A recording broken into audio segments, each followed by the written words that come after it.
All right, everybody, welcome to another week of Game Wisdom Live. This is going to be for the week of November 3rd, 2019. Then another crazy week of game industry news, and we have topics to discuss. My co host again is indie game developer Shark. How are you doing? I am doing good. I feel good and bad at the same time after the latest dev chat with scrapping about 3, 4 months worth of work, basically all at once in one fell swoop. But the end result is better. So like I feel good and bad at the same time. Yeah. And that's going to be a really good segue when we talk about our discussion on accepting criticism later in the chat. But Hmm. I guess for me, as always, some brief updates. We've updated the goal for the month of November for hitting our monthly funding, as well as, I guess, doing a play of Shenmue. I was debating between Shenmue or Death Stranding. I'm not sure what people would want to see. Nobody's ever heard of Death Stranding yet, right, Shark? What game? Yeah. No one knows who Hideo Kojima is. Who? Mm-hmm. That game will probably, as like a bit of foretelling here, we'll probably have to do a video games or art or reviewing art topic at some point this month after everyone's done yelling about Death Stranding. Oh yeah, probably. Wait, But, what game? the FedEx simulator. FedEx. Right. Why didn't they go with UPS? Maybe not enough marketing for it. Mm. They have everyone in the game. There's like, they say like there's a few dozen cameos of random people in that game. But in terms of the channel, we've officially gone over the 5,000, and I guess we are hopefully going to be on track to hit 10,000. I have no idea when. I need it again. We need to come with some more controversial topics. Bring in all the haters. Well, we got one. Well, it's not a topic, but we got Blizzard news. So I mean that's controversial. Yeah, I'm still waiting to get confirmation on book number 3. I'm hoping I'll get it this week. I have another presentation for it tomorrow, so I'm excited about that one. And I was really impressed. We finally got the remote couch play to work on Steam, and I think that was a fantastic addition for the platform. Oh yeah, that was really good. Except for a few times when Mm-hmm. we lagged out, or rather I lagged Yeah, out, which we don't actually know if that was Steam on Steam side, on my your side, or on my side. yeah, yeah. There's not a lot of like information about how things work ping wise with it too. And I just wonder if we decide to do it with more players, it would be better if somebody else would host it while I'm streaming it. Yeah, exactly. Yeah. The one criticism I have is the disconnecting when you alt tab. Mm-hmm. Yeah, So they because had it's that right at the beginning. yeah. And I think when I switch screens or if I go to the overlay, I think that messes with your end too because you're essentially seeing my screen. I didn't notice anything. Hmm. Maybe it was pausing the game or something. Hmm. I don't know. I mean, it might work the same way OBS does, and Hmm. it'll still show the game But for the not like viewers. updated kind of thing. Like, Yeah, hmm, yeah, like a screenshot kind of thing. yeah. But I didn't really notice it. still, even with that, like what it is right now, I think that's a fantastic feature that I think more people need to talk about. Oh yeah. It, Although this is all put out to be kind of competing against yeah, Epic, yeah, which I would say is a good way to compete if Steam didn't have so many glaring flaws that hmm, they really need to fix. yeah. They had one improvement, but there's still like 10 to 15 issues we could bring up. Hmm. But Yeah, it's a really positive feature. I yeah, really do like it, and it is basically a reason to be Steam exclusive because now you don't have to put in actual multiplayer into your game to get actual multiplayer on hmm, Steam. Of course, at the same time you could also just put that in there and it's local co-op for everybody except for those that are on Steam. hmm, But then there's reason to buy the Steam version. Yeah.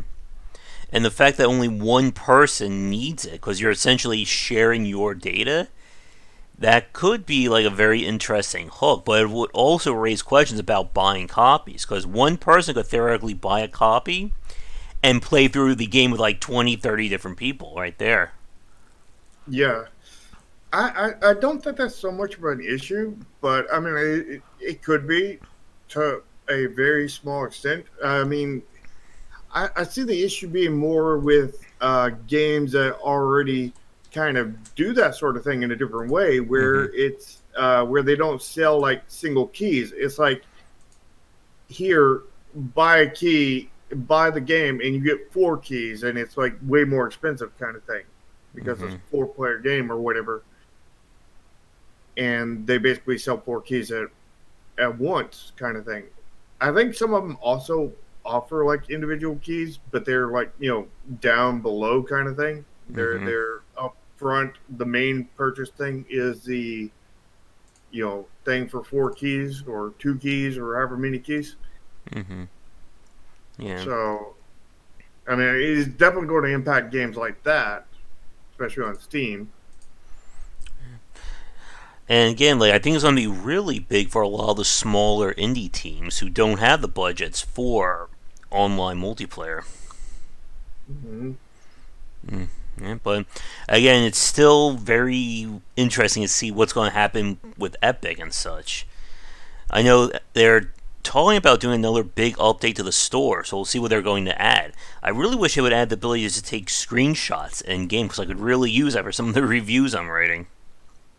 Yeah, I mean, they definitely need to add a lot of stuff. Like I generally don't use pretty much any of the features of Steam. Mm-hmm. Matter of fact, most of them, a lot of them, I find annoying. Like the whole social media part of it, I find annoying. I hate the gaming in game UI stuff because I was streaming one day, or actually this happened multiple times, but there was a recording of it one time that I highlighted of where I was playing Spin Tires, the first one, and I was going along, and I actually, my truck was tipping over. I was struggling to hit the button to that I needed to save my truck, and instead I hit the Steam UI button, brought that up. I couldn't close it in time. My truck tipped over. I lost my entire load, and I was like, Steam. I was like, is there any way to disable that crap? Because that just ruined about the last 30 minutes of my gameplay. Mm-hmm. Yeah, but I don't like the big picture mode, but that's just because I'm on a piece, I'm on a monitor, not on my console, or on like a big screen TV. I've hit that Mm-hmm. button a few times too by accident. It's pretty, but it's not really all that functional. Yeah. All right. So let's talk about some of the games we've been playing. Then we'll get to our first topic slash news piece, I guess. So I've been playing the Neo 2 beta, and I'm coming away from it kind of lukewarm. I was watching people play the alpha. I was noticing some big differences in terms of like the overall bounds and pacing of it. So I'm sure they'll do some more updates. The game has, I think, an official date for March of 2020. But I don't know. Like it's going to be very curious to see what's going to happen with Neo, especially after rounds of the Surge, Sekiro, and so on. Yeah, that'd be interesting to see how that turns out. Mm-hmm. Other than that, we've been playing a lot of classic games. I have on deck for tonight Breath of Fire Dragon Core that I'm really excited to play, as it was kind of like the proto roguelike before roguelikes became popular. Yeah, I'm definitely excited to see that one. And I know we were talking about this last night, but you have a lot of games to update this week about what you've been playing, right? Oh yeah, yeah. I've been busy after the Steam sale. Like the people who I play Factorio with, my Factorio server on my Discord, community thing, Mm-hmm. we haven't been playing lately, so um, I've had time to play other games. Mm-hmm. And I bought a crap ton of them in the Steam sale, and I've gotten to play a few of them. I got to play. I've been playing a bit of Change the Homeless Survival Experience, which I am really enjoying. That it's you know having being homeless a few times, like I can identify with a whole lot of things they put in the game. But not some of the others because I had a car and everything else. But like they have a really good design, and like even though I mean like I didn't go, I guess you would say, as homeless as other people in the homeless thing. I knew them. I was friends with them. I roommated with some of them after we moved into apartment, for a few years. So like I know a lot of this stuff about this, and like they've definitely hit the mark quite well, and it's a really good experience. And also, a percentage of their sales goes to helping homeless people. So Nice. it's a good deal, I think. Mm-hmm. Another game I've been playing is Deck of Ashes. Oh yeah.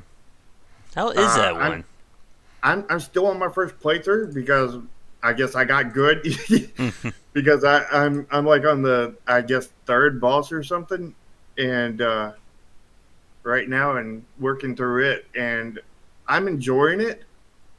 It like I don't know. It feels like I have less control over what my play is going to be like in this kind of card game than others. Like Slay the Spire, like I had like like I'd get a card and I could build a strategy around it and whatnot. And by the time I was 30, 40 minutes in, I could have a deck of like 60 cards. Mm-hmm. Well, I'm probably like, I don't know, 2, 3 hours into the deck of Ashes. And I think that the way you have to unlock cards and everything, and the way you have to keep on renewing them and everything, and get rid of some of the cards in your deck, it, I think I only got like maybe 15, 20 cards, and like Mm-hmm. I'm struggling at that. So it's really kind of a different experience kind of thing from Slay the Spire and other card games. And Yep.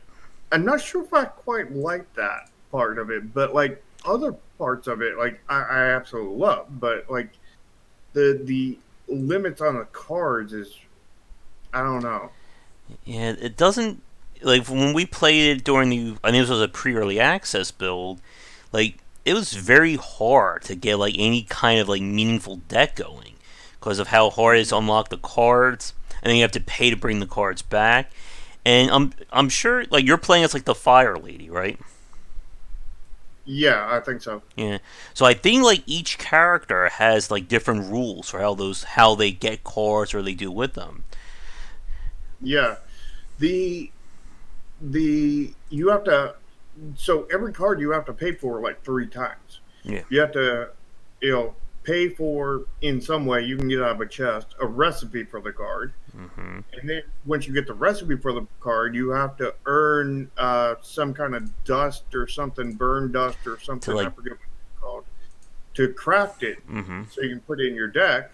And then when the And card. then when you use a card, Mm-hmm. it gets burned and goes to your deck of ashes. And then this is an easy one. You pay to bring it back, Mm-hmm. but you just pay with like a stamina thing that refills after every battle. Yeah. But you have certain amount of stamina based on the battle that you fought, Mm-hmm. and you can use that to bring back cards Keep it. and your Mm-hmm. HP, heal your HP. And that part is pretty good. I like that part, but the double paying for a single card is kind of Mm-hmm. monotonous, I guess. Yeah. I'm sure And they'll keep updating. I don't think it's not officially out yet, right? oh yeah, yeah, it's still probably pretty early in early access. So Yeah, it's still in early access. Plan for second. Oh, it says plan for second half of 2019. I'm sure that's kind of gone past it by now. yeah, But yeah, interesting how that one's going to go. But yeah, let's get to our first topic then.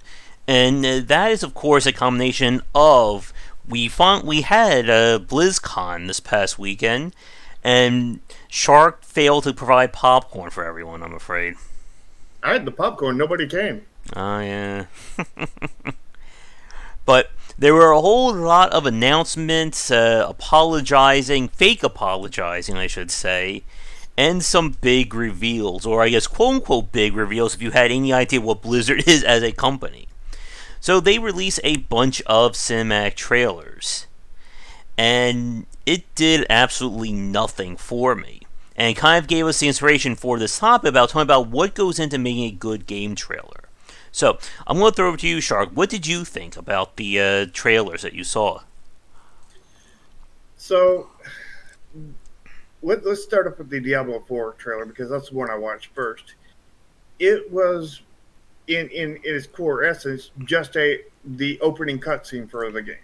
It Hmm. was not really a trailer. It was just the intro to the game. You hit the start button. This little movie would play, and then the gameplay would start after that. So Mm-hmm. it's literally nothing to do with the actual game. It's the intro bit of story, but there wasn't really much story there either. It was just everybody goes into a tomb. Oh, God, this sounds like Tomb Raider. Everybody goes into a tomb. It requires blood from three people. They all provide their blood, Mm-hmm. and the daughter of Diablo, I guess, is resurrected or something, and that's how. Somebody's daughter came back. I thought we fought Lilith in Diablo 2. Oh no, that was on Daryl. I'm mixing up all my Diablo lore against Shark. I'm going to be chastised by the audience for that one. Oh yeah, but Lilith, the I think she's the daughter of Diablo, is the one that comes back, and and that's a whole trailer thing. But that trailer slash cutscene thing lasted 10 minutes, and Yeah. the first bit of it was slow pans over still images, kind of thing, just almost like they're trying to build up time, but tension at the same time. Mm-hmm. And then it was just a bunch of guys trying to loot a tomb, and Of course, something goes wrong. some of them traded, Mm-hmm. until they ended up basically all dying, Mm-hmm. essentially. And That's it. That, yeah, it had a good bit of gore in it, kind of thing. They were really going for shock value, really trying to bring you away from the China stuff. They wanted to shock yeah. you into that, It looked very like Hellraiser-y to me. Yeah, it did, and I guess we'll get to what the effects of for Blizzard Mm-hmm. based on these trailers after we talk about the trailers themselves. Mm-hmm. Um, On to the next trailer, the Hearthstone trailer. Like I care nothing about Hearthstone. I don't know basically any of the characters or anything like that. Only character I kind of know is Tracer because everybody talks about her on the Wait, you internet. said Hearthstone. You mean Overwatch? Or yeah, Overwatch. There we Oh, go. good. Now, well, Shark just deflected all the anger I'll get from Diablo fans there. That's good. Mm-hmm. I get all the hate. So Overwatch, we got Tracer, and the other one that I knew slightly was May, which is the one that everybody's making Yeah. the anti-China stuff with, the China protest stuff with, and the like I said before, I really don't care anything about Overwatch at all.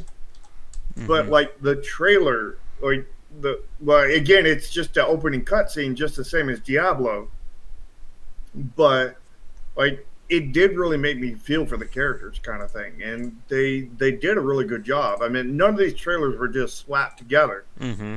but mind you, they when we get to the a little bit after that, they were definitely rushed. They were rushed without sacrificing quality, but they were definitely rushed in order to Mm-hmm. fight it.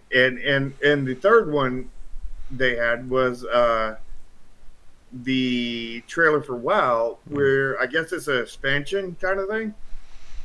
I haven't And played World of Warcraft in 14 years, so your guess is as good as mine on that one.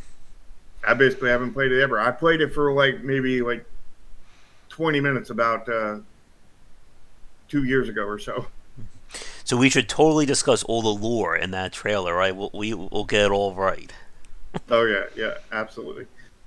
Yeah. But that was again just a opening cinematic kind of thing, and it was a battle between two two different beings. One was like I guess a dark elf, and the other one was some guy with a helmet, Mm-hmm. and they fought it out, and it was a good looking fight and everything. It was only Mm-hmm. 5 minutes, Mm-hmm. but I guess we look at the kind of end result with Blizzard kind of thing, and we all know why these things came out.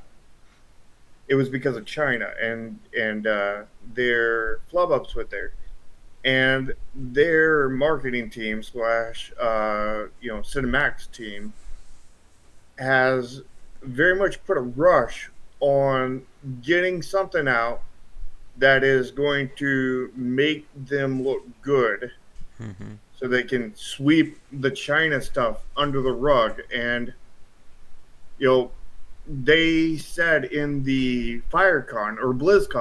FireCon, you know, that these games were far, far from coming out. They're Of like course they are. 2, 3 years away from being released. In other words, they haven't started on them yet. Mm-hmm. And by us talking about this, the chance of either of us getting like early access to any of them is probably like -10 right now, right? Oh yeah, yeah, yeah. Yeah. And I guess like for me, like 2 points that I got from like watching these trailers, just like game trailers in general. So the first one is that I've reached the point, for everyone watching this, I'm going to ask this of you as well, that non-gameplay trailers just don't do anything for me. All right, Chow. Thanks for coming on. I'll talk to you later. But like non-gameplay trailers just don't work for me anymore. Like it's just noise to me at this point. So like for everyone watching, like, and again, I think you may have answers already, Shark. Like, do you enjoy cinematic trailers for games? I do enjoy them to a point. I think they can, convey emotion better and whatnot. But I think a purely cinematic trailer is kind of a bad way to go. I think it, from what I've researched and everything, I think the best trailer you can make, at least in current times, Mm-hmm. if you can afford to make it, is partially cinematic, partially gameplay, and like swap between them. Like have like 10 seconds. I have like 5, 10 seconds of cinematic, then five, Mm-hmm. 10 seconds of the gameplay, 5, 10 seconds of Mm-hmm.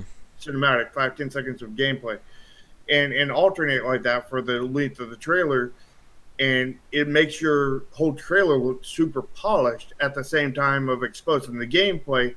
And if you order it in such a way that things do not clash with each other and bring the whole experience down, but rather they fit Mm-hmm. together in a positive way, I think that could make you a really amazing trailer. Yeah. I Um, know.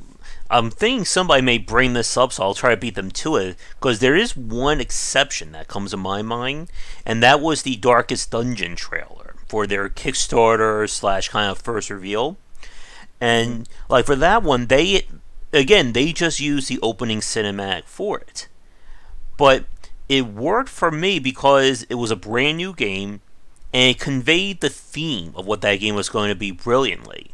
The problem that I have with the Blizzard trailers is that nothing in that trailer feels representative of the game itself. And like this is the thing that really drives me crazy about some of these cinematic trailers is that nothing in them is what's happening in that game. Like if you remember at E3 this past year, they did like a 10-minute Bethesda trailer for I think it was the Elder Scrolls Online, and it just looked like a Lord of the Rings, Game of Thrones like cosplay event there. for like 10 minutes, and like everything they showed in that trailer is not representative of the game at all. Right. But the Darkest Dungeon one was. It at least conveyed the theme of what that game was going to be about the characters being driven insane. It had, of course, had Wayne June in it. Hmm. And even then, like, it still used the same, I think, art assets that was going to be in the main game. It had that same kind of style. When you look at the cinematics from Blizzard and Bethesda, again, they go for production value so high it would never be in a game. I don't think Overwatch 2 is going to look like that cinematic trailer or Diablo 4. I think It'll Diablo look 4 is like going to have that less during the color. cinematics. What was that? I said it'll look like that during the cinematics only. Yeah, of course it will. Now, But one thing I want to point out, because it's been brought up before in the past, that for all gameplay trailers, we've seen issues where developers kind of lie about what's in that game, whether it's from a graphical standpoint or a gameplay point of view. One of the hmm first examples that I remember was the Halo 2 gameplay trailer they did at E3, whatever the year it was, and that entire level that they showed was never in the main game. hmm yeah, I mean the the cinematics are definitely a way to convey the player. I mean, I know like Magic the Gathering and even Hearthstone, like most of their trailers are just cinematics, or maybe cinematics with just a hair bit of card play in there. Mm-hmm. But a card game is kind of a different kind of animal, and you do need probably more cinematics in there than you need gameplay because Mm-hmm. that's the tricky part about anything turn based in trailers. Like turn based games really seem to almost need the cinematics more Mm-hmm. in their trailers because when you're talking about turn based combat, whether it's a card game, it's Mm-hmm. anything else. I mean, the gameplay is sitting there and thinking about your next move. Yeah. I And would. the thing after the gameplay is just an animation that plays as a result, Yeah. I would and I would think like I, almost like a card trailer, like kind of showcasing new cards, would work better than a gameplay trailer for like a deck building style game. yeah, what I've seen, what we did with Chromasia's last trailer was we took out base of the gameplay, the thinking of what you're going to Mm-hmm. do, the positioning, all that kind of stuff. And what we did was we put in animations of your gameplay Mm-hmm. and the cutscenes, and it looked way better. I mean, you've seen the last trailer versus the ones before; it Mm-hmm. did not look very good. Yeah. So, I mean, it's all footage from in game. It's you could kind of technically call it gameplay since it's playing out in the game, but it's not technically gameplay because the gameplay is thinking where you're going to move, positioning your mouse over there, and then clicking. It's not the actual animation that plays afterwards. And you have that problem with anything turn based, and turn based is a real hard challenge to do with trailers. Yeah. And you really need to almost depend on cinematics to a certain point on that. And again, like going back to Darkest Dungeon, if their first trailer was just watching a set of four guys fighting a set of four enemies, it probably wouldn't have done anywhere near as good as it did. Hmm. And like here's like the weird thing I was telling Shark about before we started the stream. Like I was watching the World of Warcraft trailer and the Overwatch one. I had them on mute. I was just watching the scenes themselves, and the strangest thing happened. Like while watching those trailers, I think I finally understand why there's people who hate kind of like the Marvel Cinematic Universe or like the Marvel movies. Like they're competently put together really well, but it still feels like very derivative in how they show up. Like I was watching the World of Warcraft trailer, like okay, so this is like the slow motion pan of the character staying menacingly. Here's a one with the character staying there, she's about to do something amazing. even with the sound off, I could tell when they were showing like different characters in the Overwatch trailer. Okay, so I'm sure this one's saying some kind of witty or funny thing before something goes bad. And like you were saying earlier, that they're put together amazingly well. Like, from a technical standpoint, from a production standpoint, that's like 10 out of 10. We can't argue that one. But in terms of, you know, trying to get me interested in them, it just feels very derivative. And yeah, like El Gordo said, it's nothing bad, but it does get repetitive. And go ahead. The they like you said, they're really well put together.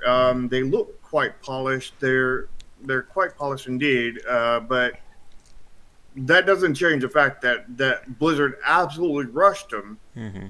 in order to basically a peace offering to people who don't like Blizzard supporting the crap in China.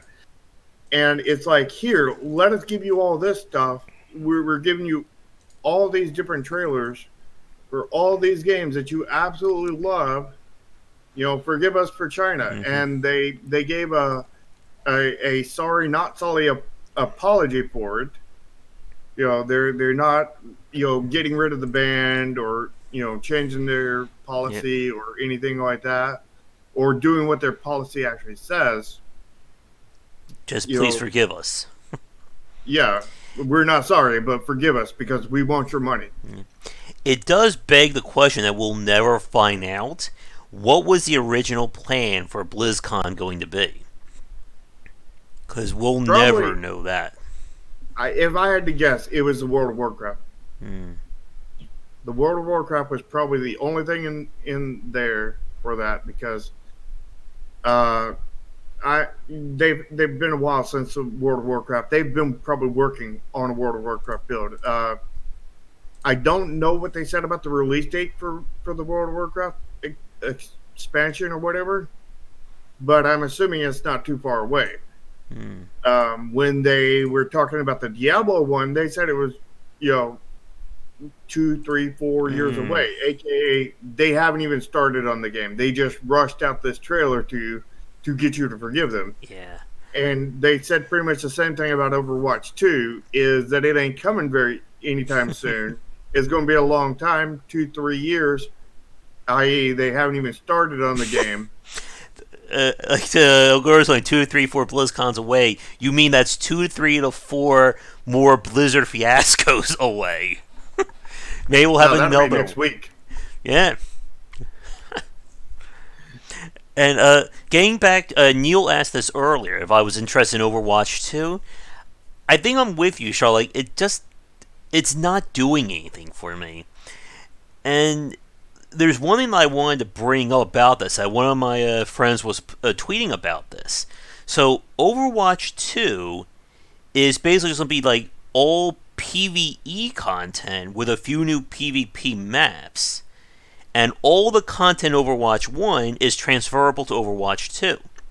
But their Mm-hmm. pricing, I think, at like $50, $60. So it sounds just more like a stupidly expensive expansion than anything else. Yep. Yep. Several people have said that it's just a stupidly expensive expansion, and I would agree with that. But even at that, it's still many years away. Yeah. Like, I could go on a rant about Overwatch as well. Like, there. I don't know if this will be enough for a full topic or not. About, like, lore that only exists outside of the game and has like no bearing on the game itself, kind of thing. I don't know how I would phrase that into a topic though. Yeah. But And like I hear all these people like gushing and like loving the Overwatch lore, except it has nothing to do with the game itself, and it just annoys me. Like, because Blizzard's kind of getting away with having their cake and eating it too. That they don't have to build it into the game. They just release a trailer of, somebody saying something cool or somebody being in love with somebody, and the internet will get rabid over it. yeah. And what Oscar said, it's probably not 50%. It's probably more like 80, Mm-hmm. 90% is already made because you've Yeah. been playing it. Yeah. And of course, there was no. I guess here's a question. I didn't watch it, but if you saw it, Shark, did they mention at all about Diablo Immortal at BlizzCon? I did not watch actual BlizzCon, but I'm pretty sure they did not say anything about it. I guess they wouldn't be that stupid, but we had to be sure on that one. Are you implying that Blizzard does not have phones? Yeah, I don't have a phone. My phone's in the other room, so it doesn't exist. If it's not in my hand, it doesn't. It's a Schrodinger's phone there. Yeah, lack of ways to monetize. I agree with you so much on that, Janshvik. I could just see ways you can monetize an RTS, but I think it would be too much bang, very little buck. Like going like the Warhammer route, having like different costumes, different ways of customizing your characters, things like that. But that would require, of course, a lot of additional asset work. If you guys remember, I played that Might and Magic game that was all like figurines, and you could basically make or detail the figurines as much in the game as you could in real life, and it collapsed before the game came out. I would love to have seen something like that in an RTS, but I think that just wouldn't have been enough value to get people to spend money on. Yeah. Well, I mean, some people would definitely would. Yeah. Diablo Mobile. And one last point, and then we'll talk a little bit more generally about cinematics, and we'll move on to our next topic. Like, the stuff I'm hearing about Diablo 4 does not sound all that interesting. It's going to be forced online multiplayer again. PvP that you'll have to go into PvP zones for. So it sounds like a quasi MMO. They're reducing the amount of stats on loot. You can only go up to level 40. Skill points are back, but they're not refundable. That's the thing that just, I don't know, like as an ARPG fan, it's driving me crazy why you can't refund skill points. Because Probably because they charge for them in some way. like it's the one knock I have about Grim Dawn, that I can't respect my masteries in that.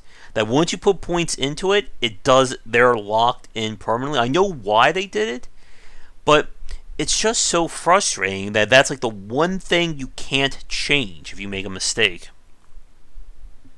Well, the old developer way of creating a problem and then selling you a solution. I mean, Mm-hmm. they probably will be doing that in Diablo 4. Mm-hmm.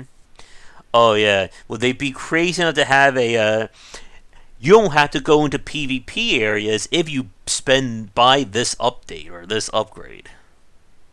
Yeah. Or you can respect your characters if you pay us Mm. $5 every time you want to respect.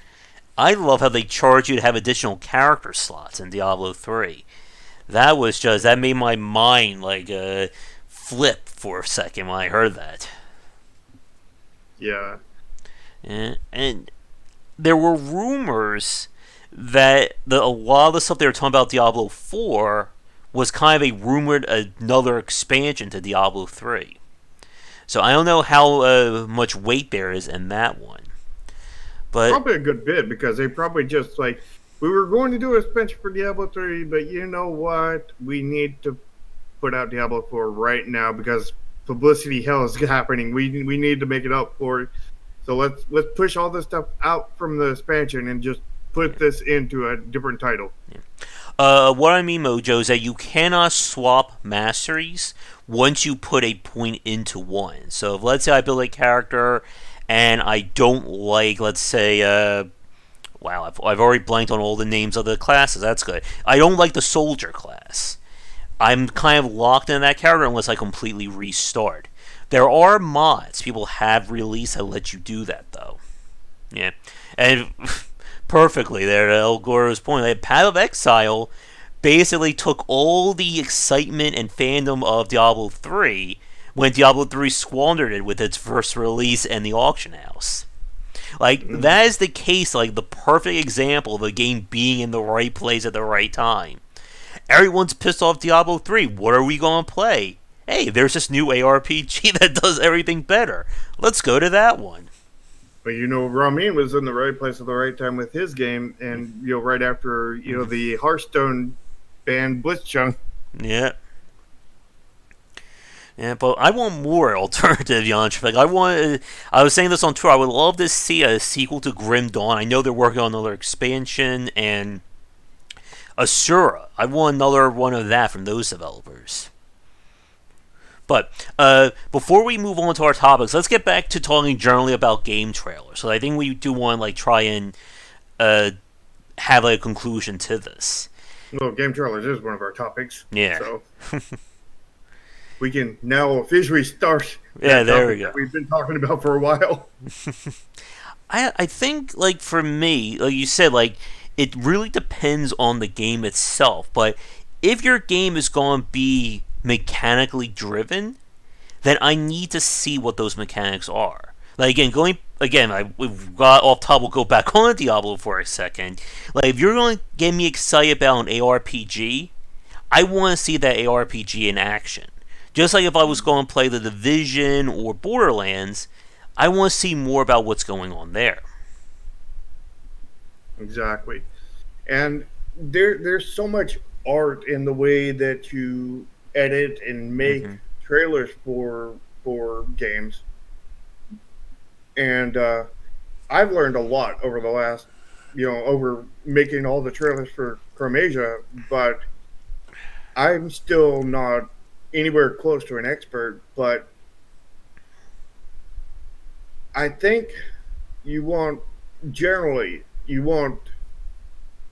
to get the most impressive trailer that will interest everybody.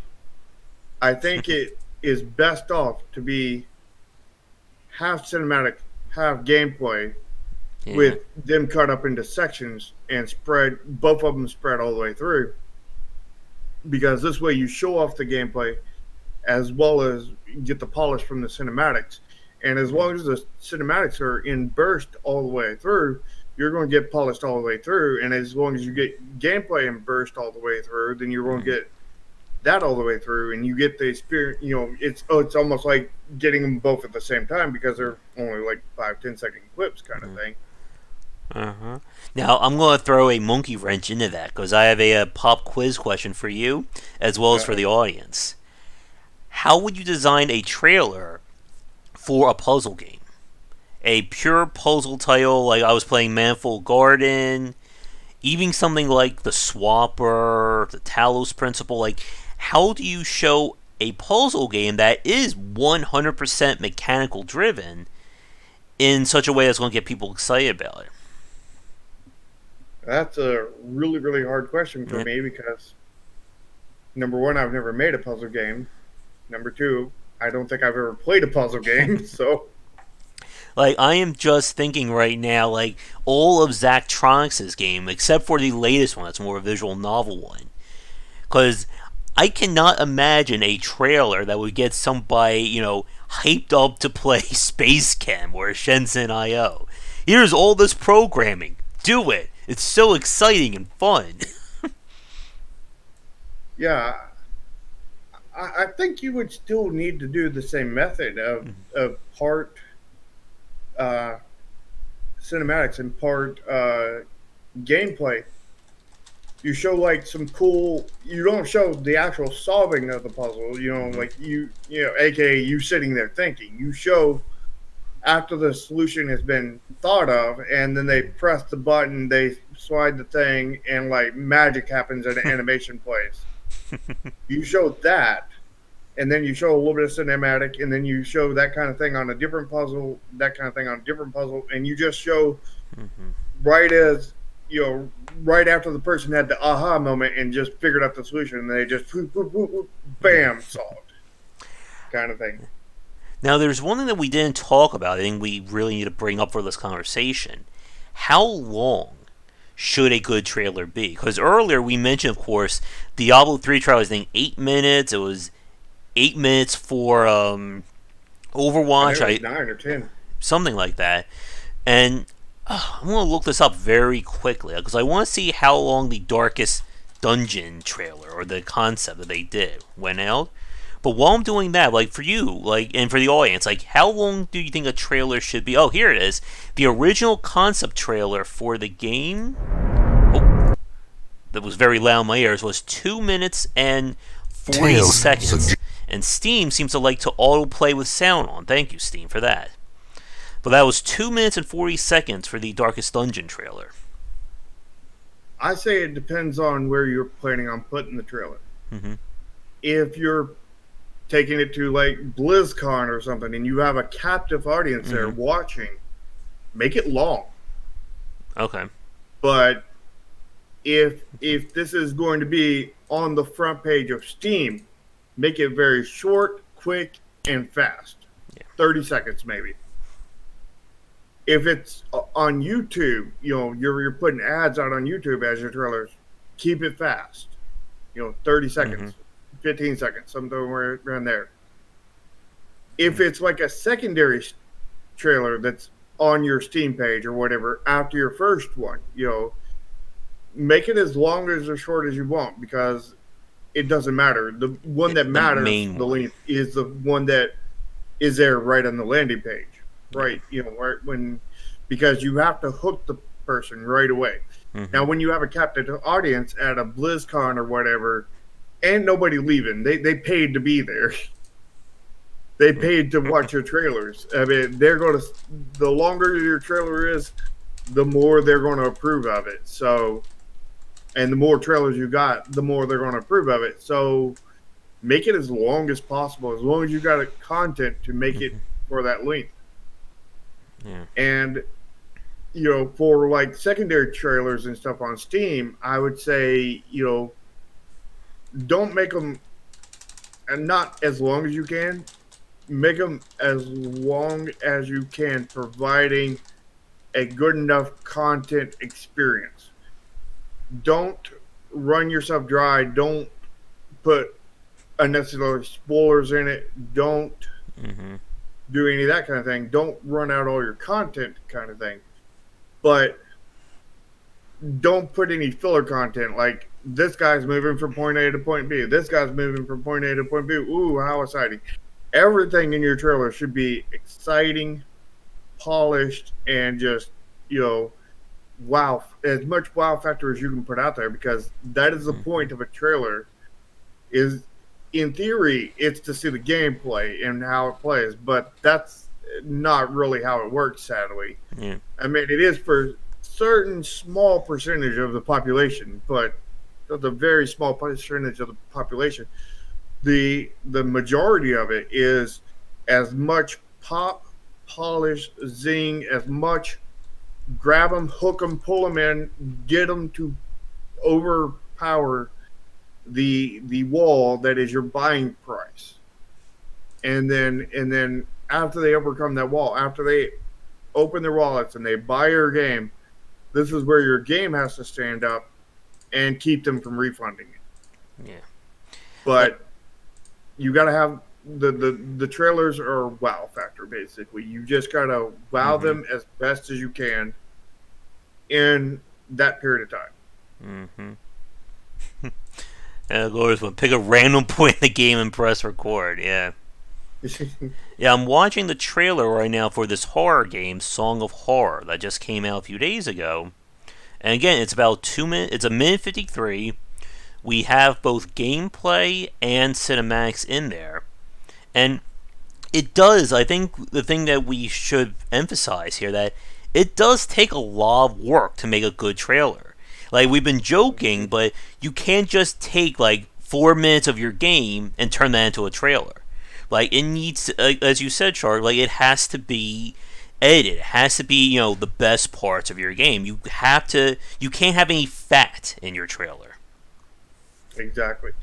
And in finding those parts after you worked on a game for Mm-hmm. 2.5, 3 years is very hard because you've seen everything. Nothing wows you Mm-hmm. anymore, and you have no clue what the heck to put in there. Because I personally went through that, and you know, like it was like it's like only if you had asked me these things while we were Mm-hmm. developing what was awesome about the game because like I've seen everything like every day for like 3 years. Nothing of it is awesome to me anymore. It's all I am horrible now. very I am very anti awesome on everything in this game. And So what I would suggest is as you're making the game,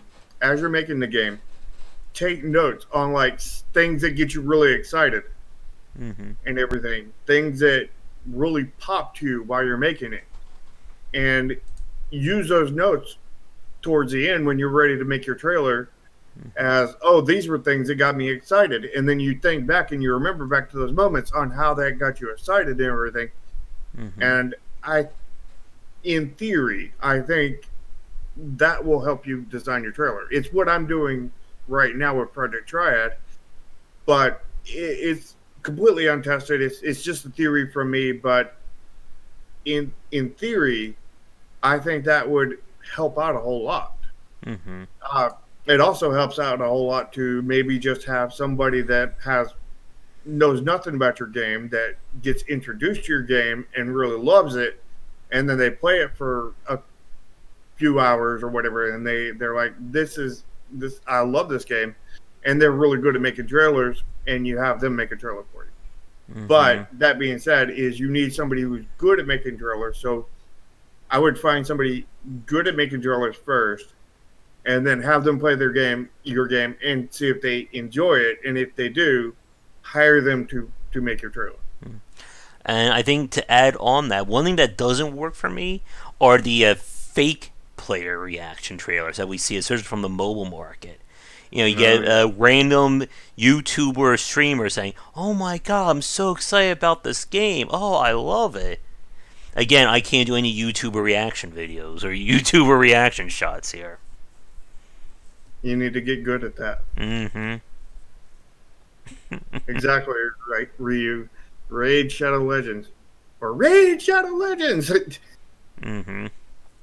Not hashtag not sponsored. Okay. I need to do more. Should I just throw like a Dr. Brown can across the room, like have it show up as a sponsor there? Oh Yeah, yeah, yeah. yeah, and like the Dark Souls stuff again, like the Souls games are just very interesting in that regard. I'm gonna pull one up right now. Unfortunately, I can't show the footage because I'm sure I'll get copyrighted for it for sure. Let's see. What's a trailer? So again, what are you doing? What? I don't know. Why is like some of it shows up, some of it auto plays, some of it doesn't? Weird. That's weird. Like some of these trailers are like automatically playing the music, other ones are not. Hmm. Odd. It must be something with The- Steam's new update. Yeah. But yeah, like the Dark Souls footage again, we have in-game footage and coupled with the actual story or the cinematic stuff. And I think like the more I'm watching some of these trailers, I think I agree with you about that gameplay and cinematics spliced together seems to be like the best way to go. Because it shows you kind of like both things. You know, what makes a game exciting and gets you interested in what's there.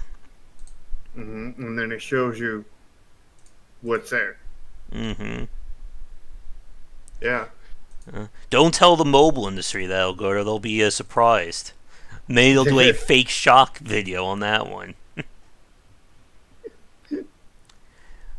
But I think with that, I can't think of anything else I want to talk about with trailer. So, do you have any other topics you want to bring up?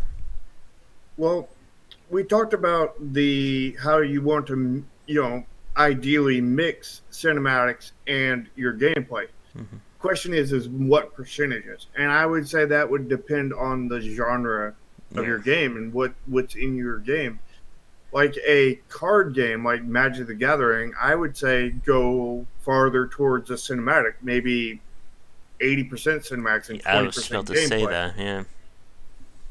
Where if you have like a turn-based game, like a tactical RPG, for example, Mm-hmm. I would say maybe go, I don't know, maybe 60% cinematics Yeah. and 40% gameplay Mm-hmm. animations. Yeah. Not actual gameplay.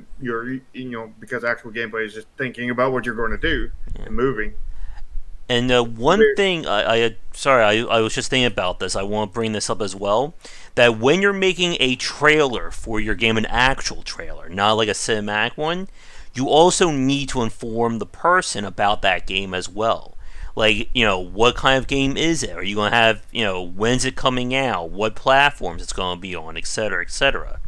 Like, that's Yeah, like one of the big distinctions. I mean, with a cinematic trailer, like a Diablo one, it's essentially a mini movie. Like we said, they're probably going to copy and paste that into the intro of each one of their games, and that's it. But if you're making a trailer with the intention of selling this to somebody new watching, then you do need to have that information. And that'll kind of be like the third element of a trailer. You need the gameplay, you need kind of the cinematic or the pop, and then you need the information somewhere in there as well. yeah. And I'll address that here in a minute, but I want to finish the last thing first. Mm-hmm. And then, like on an action game, like a action platformer kind of thing, Mm-hmm. I would say you probably want to skew a lot more towards gameplay. Like maybe make it 80? anywhere between 70 to 90% Yeah. gameplay. I was saying like 80-20 myself there. Yeah, I mean that would be 70 to 90 somewhere in there. Yeah. So, and I mean these are not hard rules. These are not Mm-hmm. like the best advice I could give you or anything like that. But Yeah. these are rough guidelines that would help you find your initial way so that you can find out what is best for your particular game. Mm-hmm. So use them as, I guess, guesstimations kind of thing. Like these are kind of a rough guideline. Another thing that that you made me think of it when you said your last thing was uh, your you need to put your game company's logo in there. Like my game company is Nexus Games, so Mm-hmm. we put our Nexus Games logo in there. But one mistake to never make, and I've made it, never start off your trailer with that. Unless everybody already knows who you are, never start your trailer with Nexus Games or whatever your company Mm-hmm. name is, because nobody's going to give a crap unless everybody knows you. Yeah. Usually, I think Unless, that shows up either like 3/4 of the way through, or maybe just like on like the final like 5 to 10 seconds of the trailer. yeah, I would suggest unless you're like Blizzard or Activision or Ubisoft or any of these big huge Mm-hmm. names, I would suggest not putting your name, your company's name at any point except for the very end. And by Yeah. the very end, I mean the last end section is for your company name What as well as what platforms the game is when the coming game out is on. coming out? Yeah. Yeah, Although release dates. I think in today's market, the advice of just be Blizzard may not hold as much water anymore as it did 4 years ago. I don't know. They renewed a lot of that the other day with all those Yeah. trailers. We'll see what percentage of people renewed that with, but I have a feeling they renewed it with quite a large percentage, Mm-hmm. and that's honestly sad. But Oh yeah, there's another topic right there we don't have the time to get into today for stream. uh, Test. Are we back?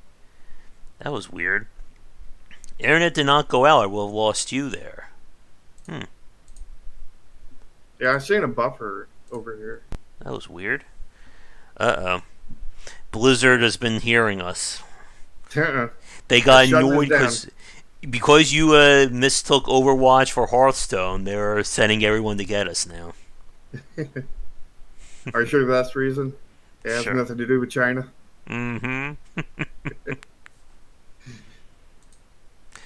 All right, but But yes. Do you have any final thoughts, and then we'll move on.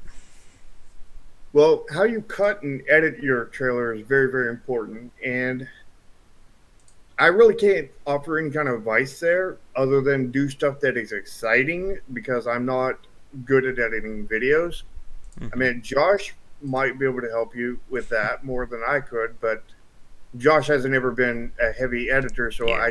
I'm unsure on how much he could actually help with that. But I would advise, if you don't already know how to very well cut and edit in a exciting way, that outsourcing your trailer is a good thing to do. Mm-hmm. It's probably not going to cost too much compared to the rest of your game. I mean, it's probably not going to be cheap, but it's, versus the entire cost of your game, it's probably going to be relatively inexpensive, Mm-hmm. and it is absolutely crucial because, I see buffering. I think we're good. I'm not getting an alert yet. Yeah, I think we're still on. All Uh oh. right, Now they're going for you now. uh, Oh. but as for the entire cost, like the trailer is so important because, again, like we've discussed many times in the past, Mm-hmm. what in the end sells your game and gets them over the hurdle of laying down the money to buy your game, to actually experience your gameplay, which is what you want them to do, and find out if they want to keep it. It's not the gameplay. The gameplay gets them to keep it once they get there. What Mm-hmm. gets them there to buy it is either making it free to play, where it doesn't cost anything and they just have to spend their time downloading it, or you've got to put forth a trailer and screenshots through art and editing in such a way that it hooks them enough that they're like, I want to pay X dollars for this game and try it out, see if it's any good, and if it's good, I'll keep it. So your trailer is extremely important to Mm-hmm. success in Yep. general. Of course, your trailer has limitations. It can only be, to a point, as good as the art in your game. So back to the conversation we had before about Mm-hmm. aesthetics, you know, you have to have the aesthetics in your game to a certain point to where the the trailer can be that much better. Mm-hmm. Yep. And again, like you said, there's so many parts about selling the game that you have to think about that are kind of secondary to making the game itself.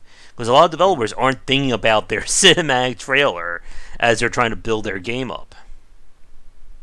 Yeah, and honestly, I think that's a mistake. I mean, I made that mistake myself, and I'm not going to make it again. I have definitely been thinking about it and researching. I would suggest researching a lot of trailers in the genre or anything that is remotely similar to your game and see what they do and use that as a guide. I mean, for Project Triad, I've been researching a lot of Magic the Gathering trailers. Mm-hmm. I've been researching a lot of Hearthstone trailers, a lot of Gods Unchained trailers, a lot of from Ramin. I've been researching all different kinds of card games that are on trailers. I've been Mm-hmm. researching uh, Slay the Spire trailers, been researching Ashes of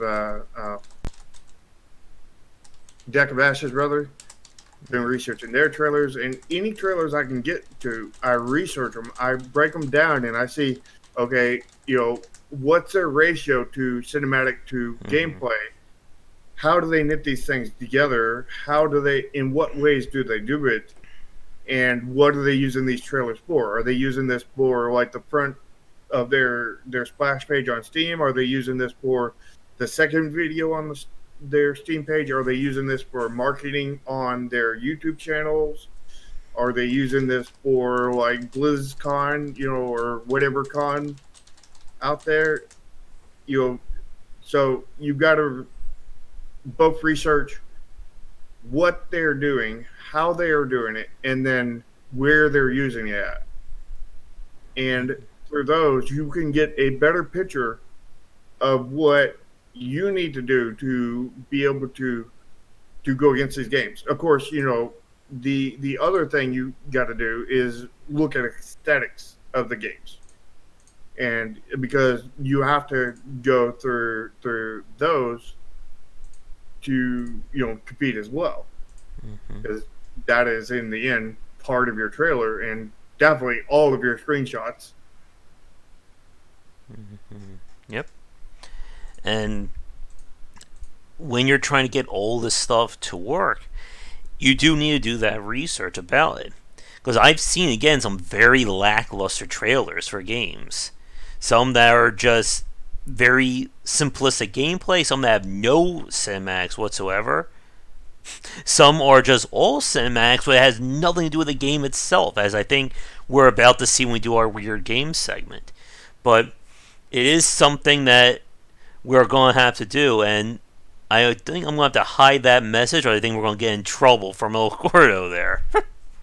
Mm. the the other thing is oh, I lost it. I had a really good point. I lost it.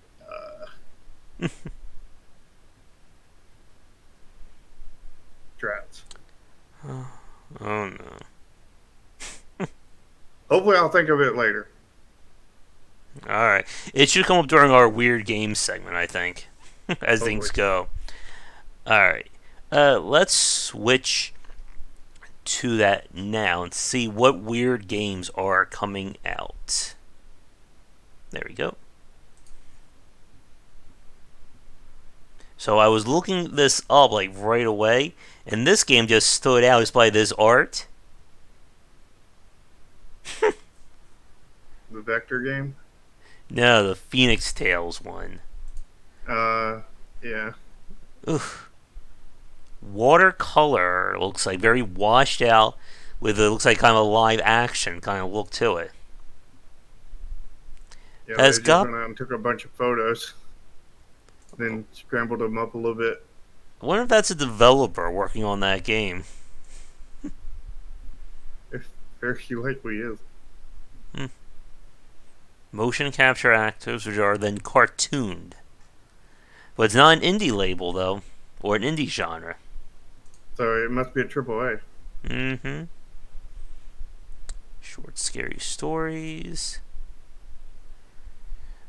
This one it looked interesting until I clicked on it, and it's a button auto runner or one button auto runner. Yeah. Oh, not an auto runner. Hmm. That's like a mobile game. Is that I don't see any reason to have an auto runner on PC Mm-hmm. other than porting it. Rom guns. What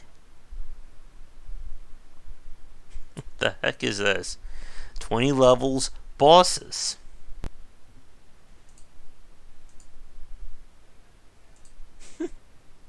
Oh, it's an India genre too.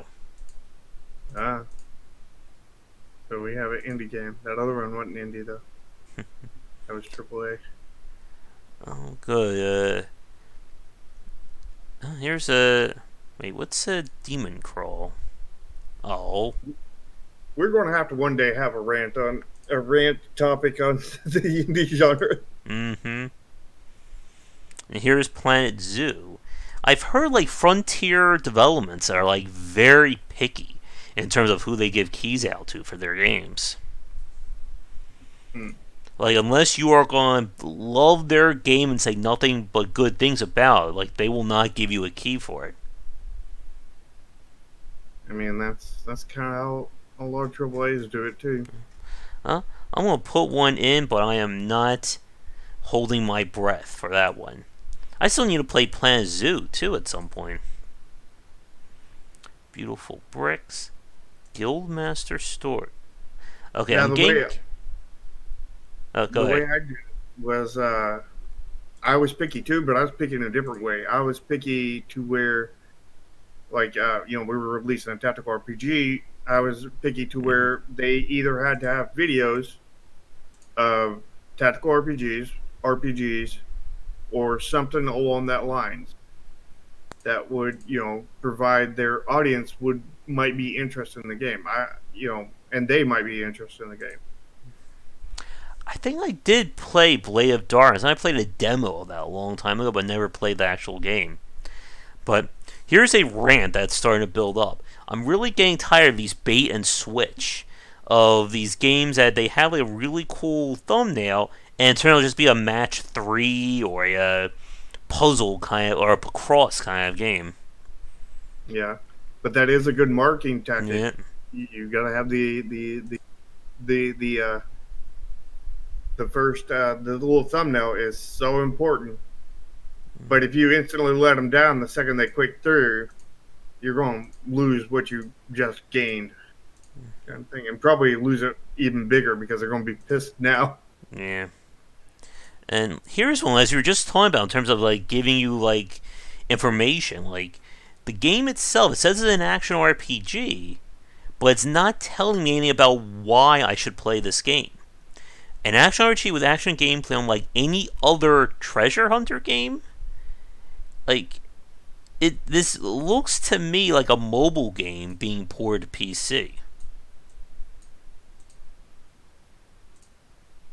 I don't know Just about that, but it definitely does not do justice in the description. And I think that needs to be a topic for another day. Is we mm-hmm. talk about descriptions for your games. Mm-hmm. Yeah. Maybe even next week because that ties in just so well with the trailers and whatnot. Mm-hmm. Well, you know what to do. Add it to the never-ending list. Yeah. Go all out, free to play, Putin life. I don't even want to know what that one's about. Marbles on stream? What? Stream interactive game on Twitch TV. Involve your viewers in fully physics-driven marble race? Okay. It says you can integrate with the Twitch, but it doesn't say how they actually do that. Hmm. Okay. Yeah, I mean, it could be, most Twitch integration I've noticed is very surface level. It's like, not saying that this one is, but Mm-hmm. most of them are. It's just like your players can, your people in the stream can, vote on something and then add one random object to the game or something like that. And this art's trying to really hurt my eyes staring at it. Yeah, it's a Oof. unique aesthetic though, Yeah. but maybe a little bit too extreme. They went extreme instead of safely extreme on that one. Yeah. Alright, I'll give this one credit for the name. Mustache or Revenge. I have no idea what this game is. Oh, steal his mustaches. Oh, it's just a looks like kind of like an arena platformer. Do you what? Okay. Is it an indie? Yep, it's an indie genre. Oh snap! Mm-mm. It's not a triple A. Pistol whip. Wonder Ooh. what that more dark is. That looks questionable. Let's see.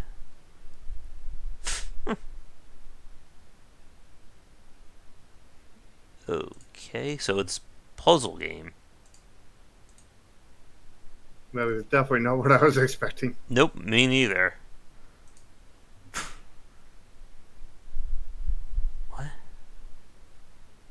Okay, I'm kind of afraid to click on that one. Oh, the Secret of Jesus. Secrets of Jesus. There's more than one. Oh snap! We can learn all of them by playing a game. Mm-hmm. I'm guessing I'm gonna use my dev sense here. There's either gonna be a match 3 or an endless runner. Let's see. I'm guessing more of a MOBA. Survival strategy inspired by RimWorld, Prison Architect, and Dwarf Fortress. For a second there, I thought you were adding it to your wish list and follow people and everything. I was like, oh, what are you doing? Yeah. Oh my goodness here.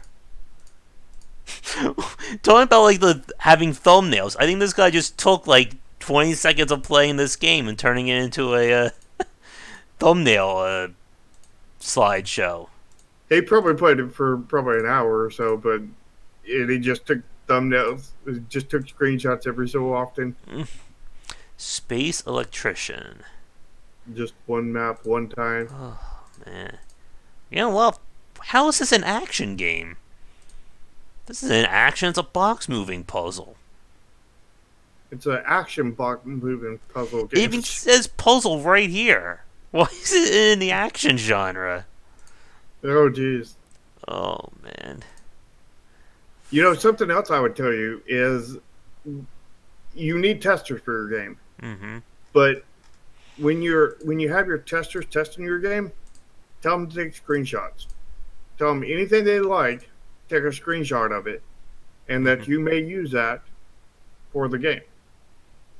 You know, so they can get a little credit there by saying, "Hey, look, my screenshot is actually on the store page of this game." Kind of thing. Alright, I'm predicting an endless runner for this one. Let's see if I'm right. Ham Master.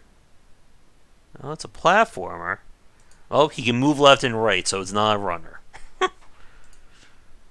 He has one more axis of movement, Mm-hmm. or one more direction of movement, not axis.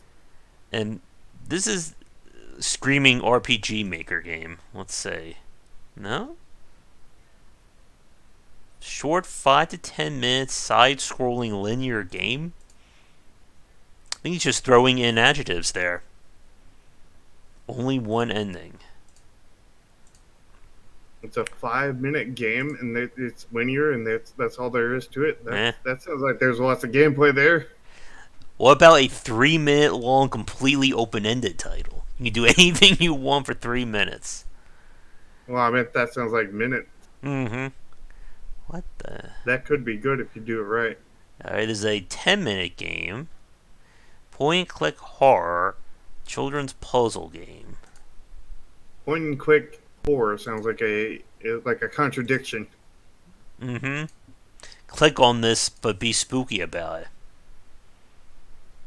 Yeah, I mean that in the end is kind of what Five Nights at Freddy's is, isn't it? A point and click horror game.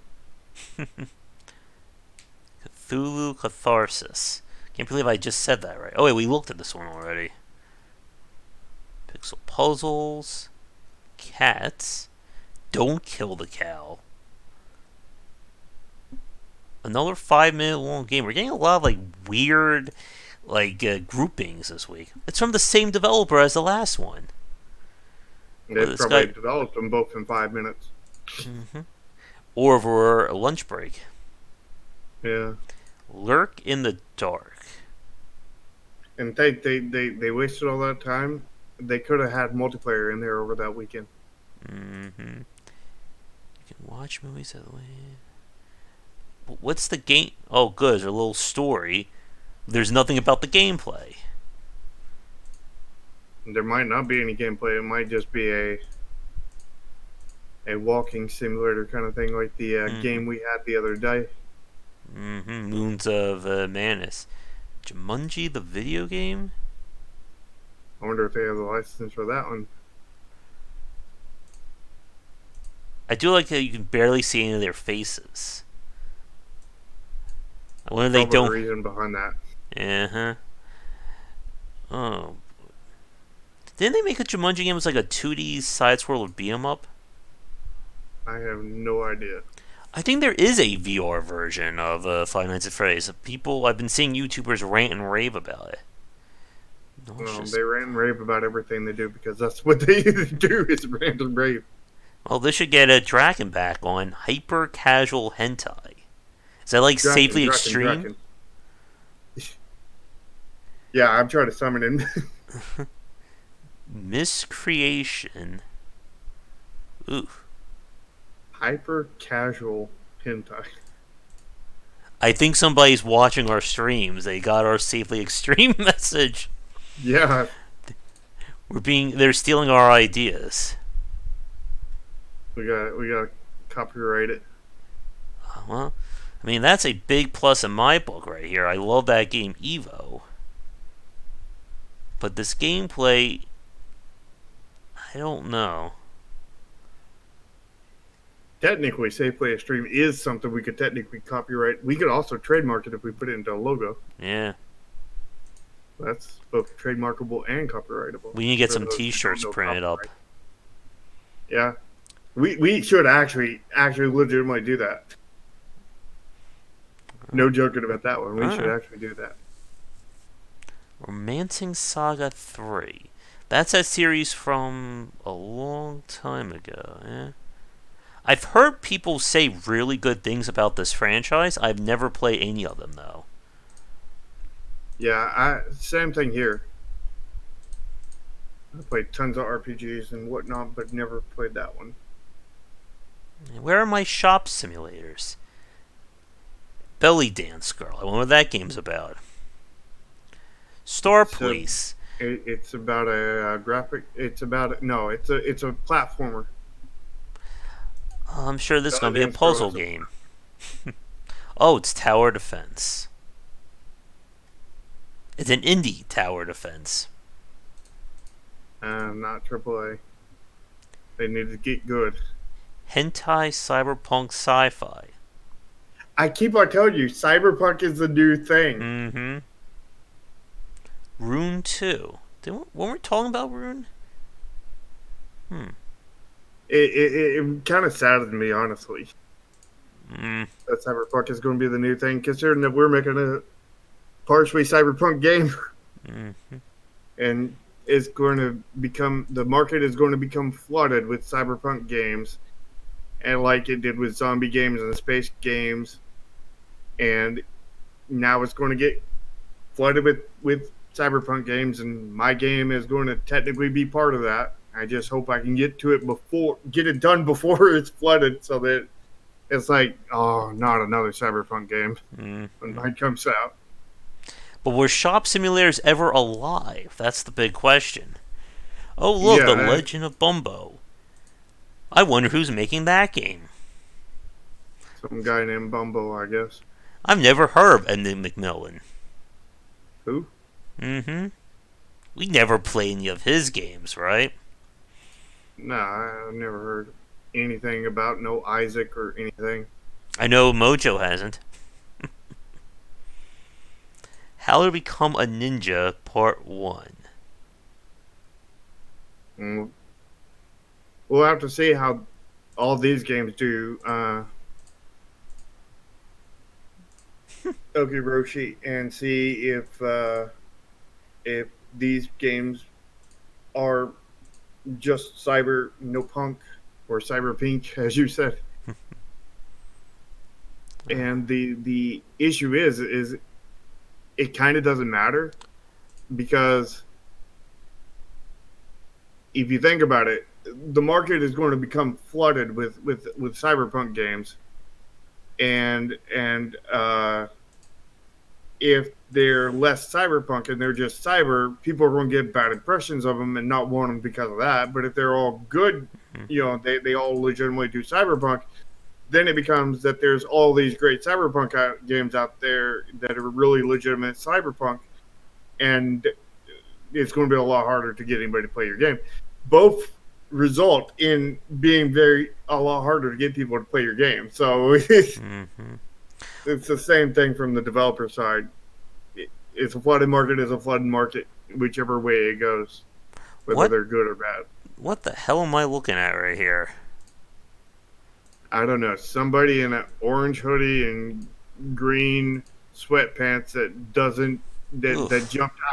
jumped into a closet and then jumped back out is what I see. And it's the third game, apparently. It seems like about 5 too many. And it was made in the Unreal Engine, according to this. Oh my god. Alright, but let's get to our final topic then, because we could be staring at this horror for the next hour or so. And we'll see so many cyberpunk games are coming. But for our final topic, we're going to talk about that very fun point about being able to accept criticism when it comes to being a game developer. And like we've said before, this is a very tough topic for a lot of people. One, you have people who get in the game industry who go purely for the art. So they're not really thinking about what other people think about their games. And then two, you have people who just cannot accept any criticism whatsoever. Yeah, it's really tough, and I mean, it's still tough for me. Very tough. I don't think it ever gets easy. I mean, it can get easier than what it was for you originally, but I don't think it can ever be easy.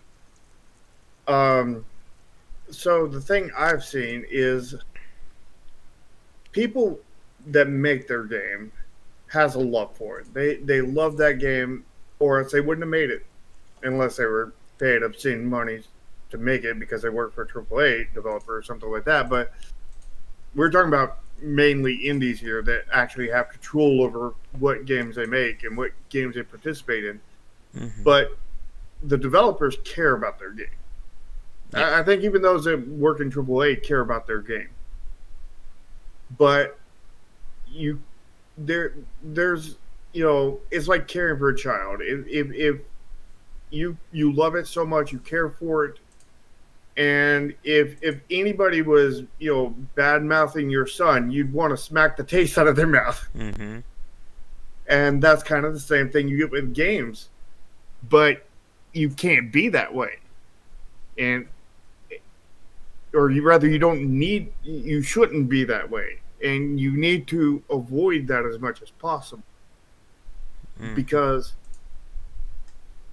there there is good things that come from criticism. I mean, like tons and tons of good things. And we're talking about real criticism, not fake criticism, which we'll get into later probably in this topic. Mm-hmm. Yeah. I mean, real criticism tells you an issue with your game, or a thing they really liked about your game, or just these points of your game that is really good feedback. You can say, okay, people really like this part. Let's see if I can make it better, or let's see if I can enhance it by enhancing places around it. Or, in part where they said they didn't like this part, you go into your game design and you figure out what caused them to not like it. Is it because of a part before this part that happened? Or is it a part after this part that happened? Or is there something wrong with this actual part or a subsystem in this part? Mm-hmm. And you go into your game design mode and you figure out what that problem is, and you do a little operation, a little change around, and you fix it. Yeah. This is why we talked about in the game design talks before, when we talked about game design documents. Game design documents are always changing if you're doing it right, because don't you need to keep a safely extreme game design document, one that has enough rigidity to stand the structure of which you're going to build on top of it, but enough flexibility that you can change something without everything just becoming brittle and falling apart. And where that changes come from a lot of the time are from your feedback and criticism, because feedback is criticism. Yep. In the end. Oh yeah. It actually reminds me, I had a conversation with a developer yesterday. This was a private conversation. I think what I should start doing now is offering like a game dev confessional service. Well, I'll just listen to your problems and talk to you about it for like an hour. I think I could actually earn a lot of money doing that too. But we were having this conversation, and he asked me about what I thought of his game, and he pretty much said in my face, "Be as mean or as hateful as you want. Like I am open to you to say this to me about it." And that is very rare to hear from somebody. Like, it's kind of funny. I think we hear more from developers at major studios who are better at taking criticism than from the independent space. And I think again that goes back to like the backgrounds. When you're an indie developer, you didn't get into this working at a major company. You are the developer, the PR guy, the marketer, you name it. So you have your hands in every aspect of the game, and like you said, it becomes your baby. And a lot of people, for obvious reasons, don't like it if you badmouth their babies. Like you said, it would be like going to someone saying, "Hey, your child over there looks stupid and ugly. Raise them better." Exactly. The you know we did the same thing as what you're talking about going to people and telling them to tear apart the game, but that was after a certain point. Mm-hmm. What we did is like during our first several alphas, we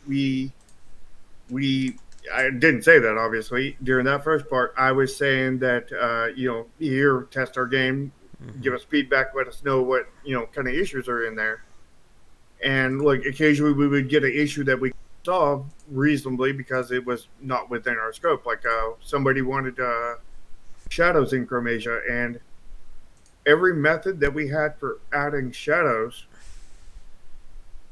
to the game was just not feasible with how we had the engine set up and everything.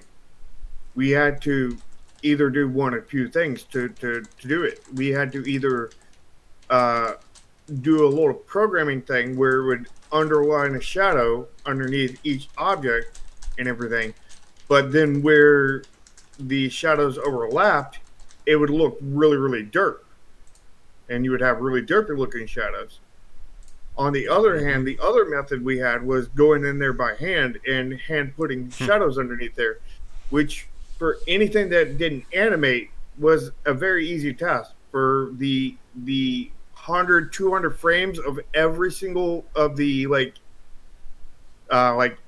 20 or 30 different characters we had, that was mission impossible. That was like Mm-hmm. 2, 3, 4 months worth of work. It's like, yeah, that ain't happening. Yeah.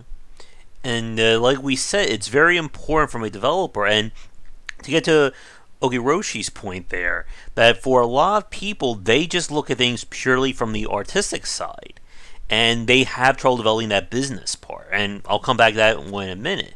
But as you were saying, as a developer, you have to know when to bend and when to hold for a lot of these decisions.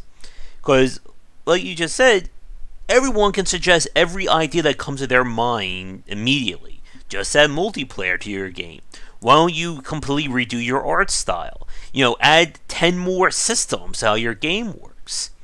Mm-hmm. And while you have to hold on to your vision, you also have to be able to loot out, what can I feasibly do? And will that make that game that much better to do it? Yeah, most of the things we implemented, but Mm-hmm. several things that were just way too much work or way too out of scope or just not feasible or that would I think bring the gameplay down. We said no to kind of thing, but there wasn't so many of them. There was thousands and thousands of things that we did improve.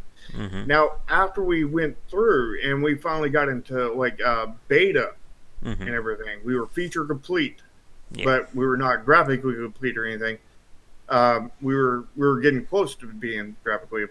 We lacked some animations for some of our special later in the game, kind of thing, and we lacked a lot of polish on the final boss, Yeah. as well as any kind of balance on there. Because the first person who fought the final boss killed it in like 3 or 4 hits, and I Mm-hmm. was afraid that was going to be OP, Mm-hmm. Yeah. but it was definitely not OP. Yeah. And But balance, that's another topic right there, too. yeah, I mean, we had balanced most of the game. Just we nobody's ever fought the final boss at that point because nobody had ever gotten there, especially not in a complete playthrough. And that's really the way we need to balance is somebody needs to go from start to begin end without any kind of cheating or anything Yep. to to to really test the balance there from start to end. And we when we brought the people in, we brought in fresh eyes for our beta test kind of thing. And I brought in as big as name as people as I knew. I brought in Tomo. For Mm-hmm. one, uh, he's very good at that kind of thing. He's very good at analyzing things. I brought in a couple of YouTuber friends that I had. A YouTuber Mm-hmm. friend that I thought was a friend that was not a friend. Mm-hmm. I brought in people that from Guardians of Greenlight that help police the platform from Mm-hmm. asset flips. I brought in like several bigger name people for this kind of final thing, and I told them now that we're to a point where we're basically not getting any feedback that we cannot, besides the stuff we can't do, I want you guys to come in here and absolutely tear apart literally everything that you can. Like just Mm-hmm. criticize, nitpick about everything, except for the couple of animations here and there that we don't have in there because we already know about those and we're working on them.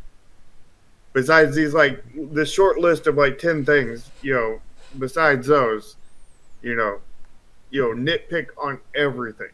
Yeah. And they came through, and a lot of them didn't give, just they gave the feedback of they loved it. But one thing did get pointed out to me very early, and that was at the Purple Barracks, which you got to.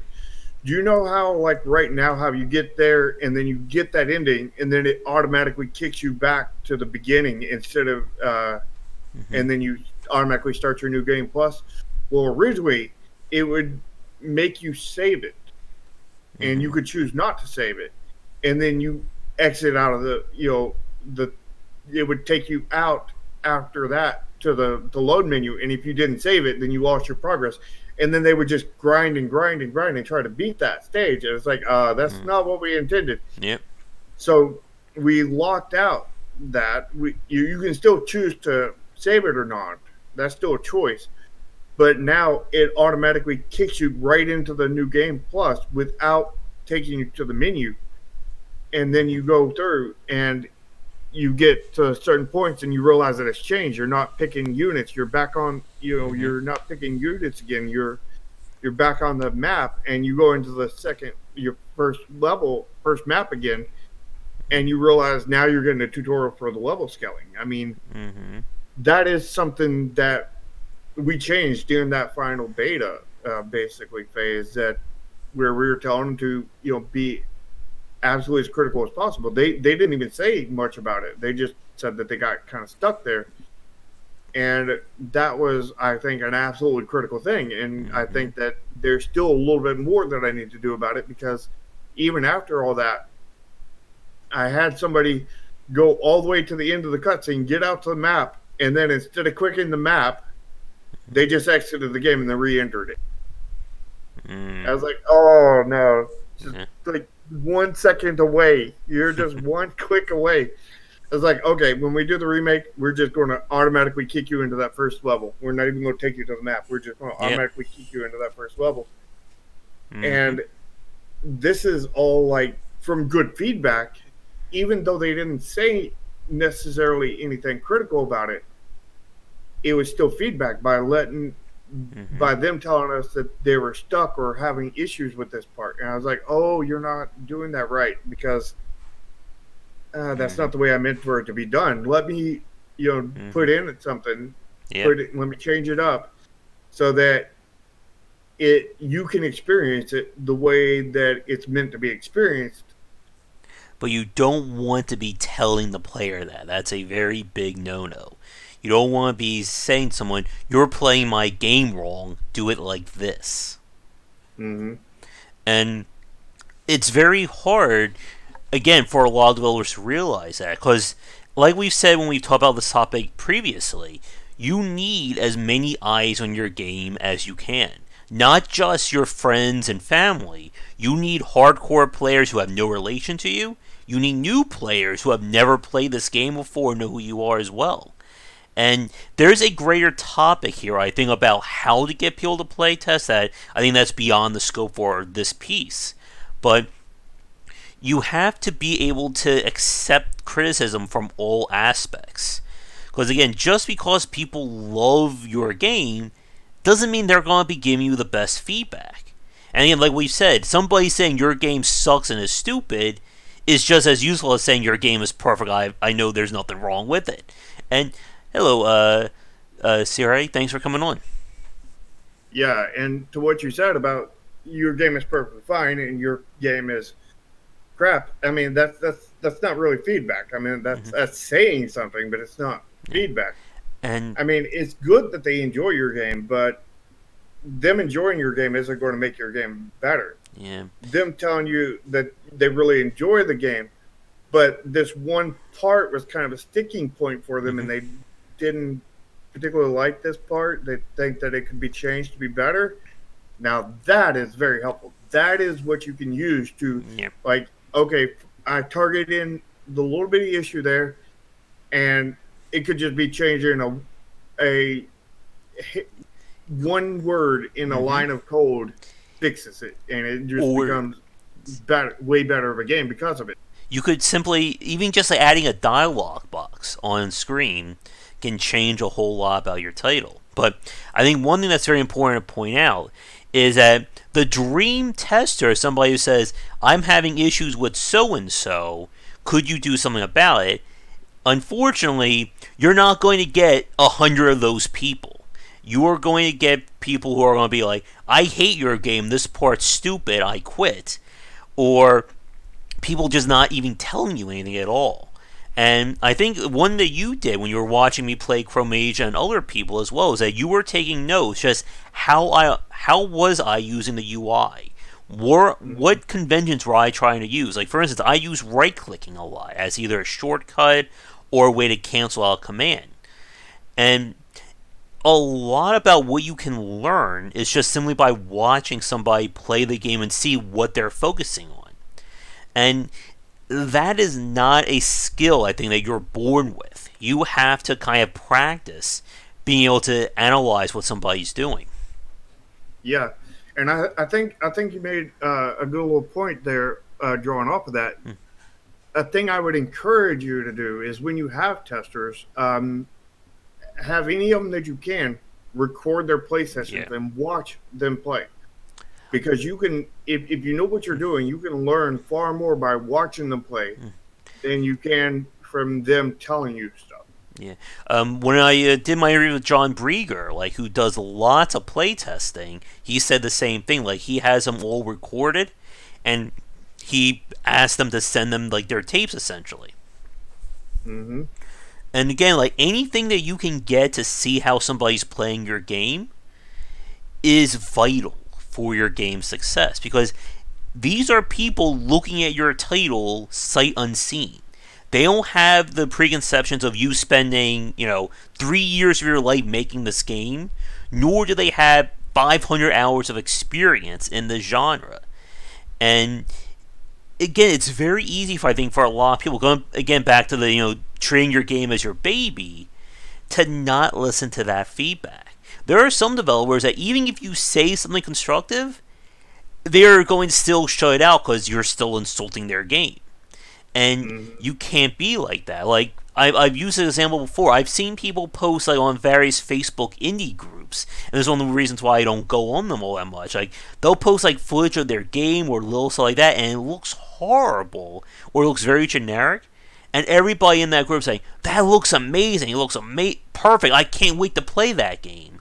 And nobody will say anything bad about it. And some of these groups will disencourage or dissuade feedback from other people's games. Mm-hmm. The okay, so let's talk about a little bit of my experience with our last game, Chromasia. There's a word of the day for you, Bojo. Take a sip every time. Yeah. So with that game, we had really trouble getting testers, and I have a feeling that this is going to be an issue for most of you indie developers. Pretty much Mm-hmm. everybody who's listening to this to learn, and we really struggled. I went to multiple discords. I went everywhere I knew to go to ask people publicly to come play our game for free. Mm-hmm. Get a free key, come play our game, and give us feedback and whatnot. And I asked, you know, since it was public, I asked potentially probably 2,000 to 3,000 people over the course of the time. Do you know how many we had that Hmm. actually joined? Probably about 15. Yeah. So don't don't expect that everybody you're going to ask is going to sign up. That Yeah. number one. Number two is of those 15 that joined, about over half of them, I would say, either just didn't even play the game after they got it, or they played the game and then they just didn't say anything about it. They Yep. gave no feedback. They didn't even say I was good, or I was bad. They just said literally nothing. The silent And majority there. I had to, I mean, in the end, what a playtester is doing is essentially they're doing work for you by testing your game Hmm. and giving you feedback on how to make it better in exchange for you giving them the key as payment for that. So if they're not giving feedback for you, then they're not paying you for your game. So in the end, you would want to retract your key from them and Hmm. find a different person. And like I said, we went through tons of different people, and we got a few people that would come in and they would, we had one that was came in and gave tons of really good feedback on one alpha, and then after that they didn't Yeah. mess with the second alpha, third, fourth, fifth, and so on. And And the time I got him to come in and do feedback again was probably around the 14th alpha or so, mhm. and then he came in and laid down a crap ton of good feedback. And he was like, the game is just a completely different game at this point. He was like, Mhm. this is not what I was expecting. Yeah. And I think that's an And he's important done played thing. it. Like, unless you are paying the person, like, directly, actually have a contract with them, you can't force people to play test your game or give you feedback along those lines. I think this goes back to what we were saying a minute ago, that this is why recording footage helps you out a lot, because it's as easy as just them hitting a button on their keyboard, play the game, and just email you the copy. Like, they don't have to put in any more work than that. Like, if you ask Well, someone, yep, it would be good that they put in more work than that, but that would be a huge piece of the puzzle right there. that'll at least just be like a really good bare minimum. Mm-hmm. And this is one of the things I think you have to be aware of when you do early access. A lot of developers, I mean, a lot of them have gone to early access as essentially free beta testing or even free alpha testing for their games. But again, you can't expect somebody to do that for you just because you put the key out there. Now, you will get people who will give you feedback. That's just the nature of how this works. But if you're expecting everyone who bought your game on early access to write a 5 to 10 page report on how your game plays, what they found good, what they found bad, it's not going to happen. Yeah, and for me personally, I wouldn't want a 5-page report. What I would want is a report of you know segmented, a sentence, two sentences, three sentences, whatever, however long it takes to get a point across. Of this is the pain Mm-hmm. point, this is the pleasure point, and then just a list of those, Yeah. just an itemized list of things, But I and think the as many problem things as I can come up with. But I think the problem with that is that you're once again putting a lot onto the tester's side of things. That's Okiroshi's point there, that it does feel like a second job, and it's one that you're technically not getting paid for. And for some of us older people watching, we remember the days when QA was a actual legitimate job that you had to pay and go to work for, learn how to do that.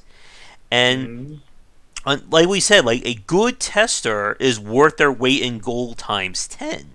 But finding those people and finding somebody who's going to do it either for free or for a low cost is another challenge entirely.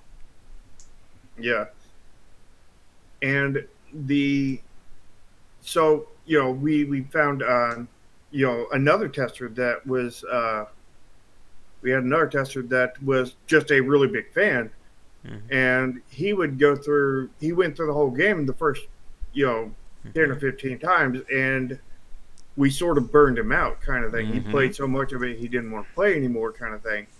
Yep. So after we burned him out, like he would only play like one map or something Yep. every other alpha after that, and he would come back with a few pieces of feedback each time, but he would still put in. Mm-hmm. And I mean, it was nowhere near as valuable as him going all the way through, but Yep. like it was still like super valuable. And then Yeah. we would had one person who was came in probably about 3/4 of the way through. I think it was around alpha 8 or so. We went all the way up to 12.4 before we went beta, Mm-hmm. and he came in around an 8, and he would play through every single time, Mm. and he was full of criticism and whatnot. Although most of his criticism was towards the Mm-hmm. particular color blindness, and he Yep. has like I don't know what the name of it was, but it was sort of like an animation kind of blindness to it, and he would tell Mm-hmm. us that these colors aren't working, or that this animation is like too fast or too harsh on his eyes, and we would adjust it and whatnot for that. And I think that's another very important point. Every tester, everyone who's going to be looking at your game, is going to have a different focal point for it. Like for myself, I'm a mechanics guy. I will regale you with all the things I find about your gameplay loop. But And don't your come UI. Yep, but don't come to me asking me what do you think of the story? Did the story move you? Do you love these characters? That's not where my interest is. Just as you'll have people who will, write detailed descriptions about what they thought of the lore of your game, and just say, "Yeah, the combo is okay." Yeah, exactly. And this is why you need as many testers as you can Mm-hmm. as that work. I mean, since you're only offering them a key, you cannot expect them to be Yep. all in on every alpha. I mean, they the goal is to have at least one or two that play each alpha, not every alpha, but Mm-hmm. one or two between your team of testers on every alpha. And I I devised a little system behind that. I don't know if it's going to work, but I devised a little system that I came up with, and that was where I divided my testers up into groups, Mm-hmm. and by those groups, basically assigned it based on how much time they have to spend playing, Yep. and how easily they burn out and whatnot. Yep. And between those two factors, I went to each one of them and talked to them, and I was like, so based on these factors, would you want to be on team A, B, C, or D? And basically, team A tested every little thing that came out. So anybody who was all in had all the time they needed to play the game and had like no burnout problems. They were in team A. They were the A team, and they were going to bust in with the van. Mm-hmm. And then you had the B team, which these are people who have not all the time in the world, but they have a decent bit, and they're not going to play every single alpha, every single version of the alpha. They're not going to be like bug testing, Yep. like you just put out a bug patch or whatever. They're not going to do any of that. They're doing the actual full versions, so every Mm-hmm. full version that comes out, Yep. they play it. Yeah. And And then we had Team C, which was set up to where they have far less time and far less things. So they play every like every other full version kind of thing. mm-hmm. Yeah. So they would go like play like Alpha 2, Alpha 4, Alpha 6, Alpha 8, that kind of thing. And then we had the most inactive tier, Team D, where they had very minimum time, and and very maximum burnout, and they played every like this game is a completely different game version of the game. They So played like like maybe every like 3, 4 different builds kind of thing. Like they would skip over right, them. Yeah, right, and again, like we said, like unless you are willing to pay for playtesting, you have to kind of take what you can get in terms of that. And again, it's very hard when you're trying to get feedback from all these different people. And I just want to do a quick time check. We're about to hit 2 hours, so I do want to wrap things up in the next few minutes. But like we said, like this kind of went from a criticism talk to a playtesting one. So, and that again, we could easily spend a few hours on that topic too. But yeah. when it The comes to, what are you saying? the the thing on the testing, the formula I just did with the A, B, C, and D, Mm-hmm. this is completely untested. This is Mm-hmm. something I made up. I haven't even tried it myself. So don't take this for 100%. Yeah. Just it's my next method of experimentation to improve myself, my development cycle and everything. So Mm-hmm. take it with a huge grain of salt. Mm-hmm. But to begin to wrap things up when it comes to criticism, again, like from a development standpoint, we could actually easily make another talk about giving the player criticism or feedback about how they play. Games that say you suck or try again better. That could be its own Yeah, talk. be But good. when it comes to developing a game, you have to be open to feedback, and we've said this time after time after time on these casts that the very best developers are those who can take those punches. And if you're somebody who, the second somebody says something bad, your first thought is to yell at them, then do not be responsible for taking that feedback or being a community manager then. Because Hmm. you are not going to have that right temperament for it. And again, not everybody has it. I think this will be my final point about it. Like, as we've said, as a developer, especially an indie dev, you wear a lot of hats by force. If there's only 3 people in your company, there's more than 3 tasks going on. And it's important to either learn those skills or get somebody there who can do it for you because it is essential. Like Shark's description over the last few minutes about playtesting for Chromasia and so on, you need somebody who can organize this and be able to take that feedback. If all you do is, if somebody says your game has some problems, is tune them out, you are not able to improve on your design. And Yeah, if you're just going to turn them out, there's no point in playtesting at all. yep. Just release your game, and then everybody's going to be saying some really nasty stuff on your Steam page. Mm-hmm. And it's very hard for, like we said, like game design is, or video games are an art form, but at the end of the day, they're still a product as well. And if you have any intention of selling your game, again, selling for profit and selling it are 2 different things sometimes, you have to be willing to look at what people think about it. We've used this example many times over that anyone can build a car, but if you build a car with 3 steering wheels, 4 brake pads, and mirrors all over the place, you're being different, but you're not listening to what the market wants. And this is what playtesting effectively is, and why companies, like to Algora's point earlier, this is why they spend millions of dollars on playtesting, marketing, feedback, you name it, because they want to know what people think about this game before it comes out. Because if somebody finds a major problem with your game and they discover during the alpha, that could very well save your entire game compared to somebody figured that out day one on retail. That, somebody plays your game and goes, hey, this whole system you put in, it's completely broken, it doesn't work. Mm-hmm. Why didn't you fix this 2 years ago? Exactly.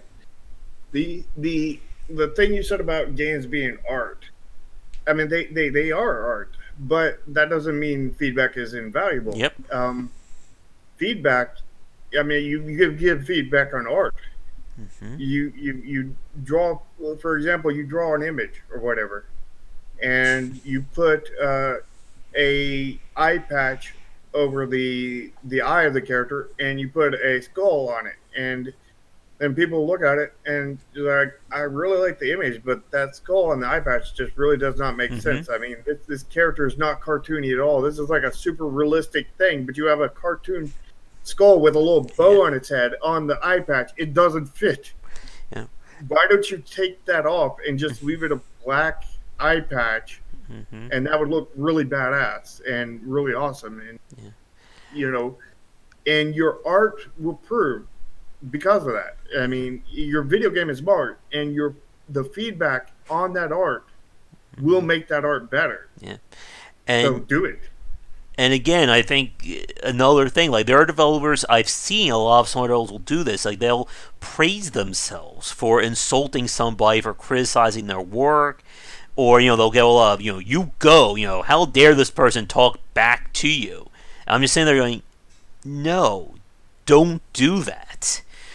Again, you have to be willing to bend in these regards. And what we're saying isn't just saying, take every time somebody, screams and shouts at you, write that down. But you have to be able to look at why people are having problems with your games. Because one person says something mean and nasty about your game could be the same problem that somebody else is having, but they're putting it in a different way. Yeah, and you bring up a kind of a big part that we've missed at this Mm-hmm. point, and that is when people leave feedback, the kinds of feedback that they leave. You get these, Mm-hmm. you get like some comments that will be like, "Hey, I liked your game, but this one part was I didn't enjoy that at all." Mm-hmm. And other ones you'll get, man, you need to freaking fix this one part. It's horrible. You're horrible game design. Mm-hmm. You need to fix this You're stuff. This is lazy. Don't uncalled forget for. that. You're lazy. You're good for nothing. Mm-hmm. Fix your dang game. And what you need to do is reading those all day are going to drive you absolutely mad. Mm-hmm. So the way you deal with this is you take all the insults and you just delete.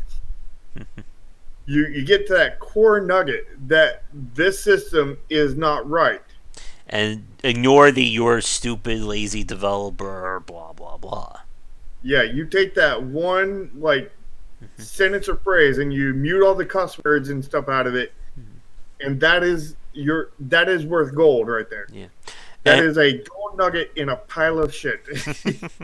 and here's an example, and this will be the last thing that I have to say. I played a platformer that required you to use the two different sticks to actually jump around. Like you use the right stick for kind of shooting your character around.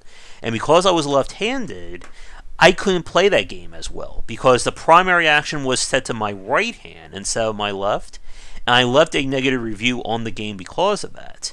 And one of the fans, and we can even talk about approaching fandom as well, that could be another topic as well, that Mhm. one of the fans yelled at me saying, "Oh, you're being stupid because you can't use your right hand to play this game." And then the developer left me a comment right after that one saying, "Do you think it would improve if you could swap the analog sticks function around?" And I said, "Yeah." And I think they eventually did do that. So you have to be able to. You never know, I think, what somebody's going to have trouble with in your game. Just you never know what kind of feedback you're going to get from it. And you have to be able to listen to it in all walks of life.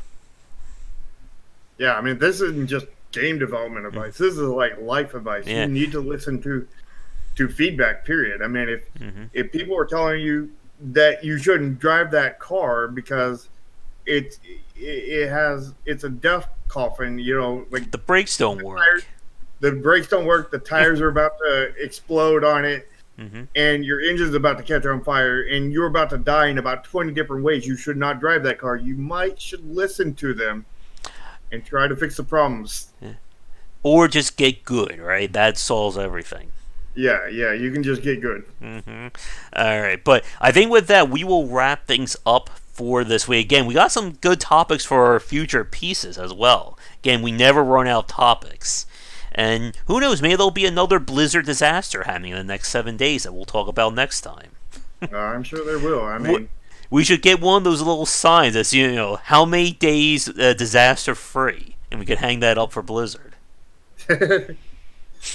I mean, do we want to make some predictions for the next Blizzard follow-up? I don't think we have the time for that one, but maybe we'll save it for next week. But I got a short one right here. I'm guessing that the whole cutscene with May in it for Overwatch 2, I'm guessing that somebody's going to take parts of that out, edit it to where it makes them look like they're defending China, and it's like there's one part, we're a team, we all stand up for and then China, then they help her up, and she's like, yeah, let's fight for them. You know something's going to happen, but I'm sure we'll cover that next time. But yeah, as always, in terms of social media, you can follow me on Twitter at GWBicer. We have both my Discord as well as Shark's Discord. Will be in the description down below. And if people want to follow you on Twitter, how can they do that? They can follow me on Twitter at Nexus Games INC1. All right. And last I checked, we have 0 followers, so you could be the first. There you go. All right, but we'll be back next Sunday for another live show. I'll be back later tonight for our regular game streams, and come on back for daily discussions on game design here and on game wisdom, where some of the art and science of games. Have a great rest of your Sunday, everyone. Thank you for the Blizzard crowd cheers there, and we will see you all next time. Take care. See ya.